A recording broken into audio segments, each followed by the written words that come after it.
বিশ্ব কূটনৈতিক পাড়া এখন top of the news. Bharat Pakistan যুদ্ধে জড়াবে কিনা, আর এজন্য অপেক্ষার প্রহরও শেষ হতে চলেছে।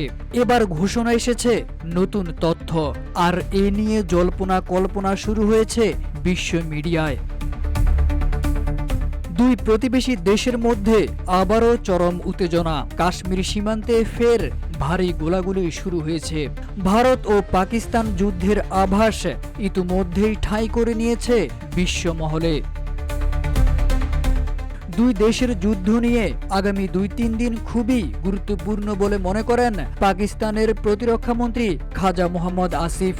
দেশবাসীকে এই নিয়ে মানসিকভাবে প্রস্তুত থাকার আহ্বানও জানিয়েছেন তিনি। RICL TMX, যুগের পর যুগ স্থাপনা থাকে মজবুত। ভারত পাকিস্তান ও আন্তর্জাতিক রাজনৈতিক বিশ্লেষকরাও এই আশঙ্কা করছেন। খাজা মোহাম্মদ আসিফ সম্প্রতি ব্রিটিশ সংবাদ মাধ্যম রয়টার্সকে দেওয়া এক সাক্ষাৎকারে ভারতের সামরিক আক্রমণ আসন্ন বলে উদ্বেগ প্রকাশ করেছেন। খাজা আসিফ বলেন, আগামী 2-3 দিন খুবই গুরুত্বপূর্ণ। যদি সত্যি কিছু ঘটে কিংবা শুরু হয়, তাহলে আগামী 2-3 দিনের মধ্যে তা হবে। আর যদি এই সময়সীমার মধ্যে কিছু না ঘটে, তাহলে বুঝে নিতে হবে একটি বড় বিপদ আমরা এড়াতে পেরেছি।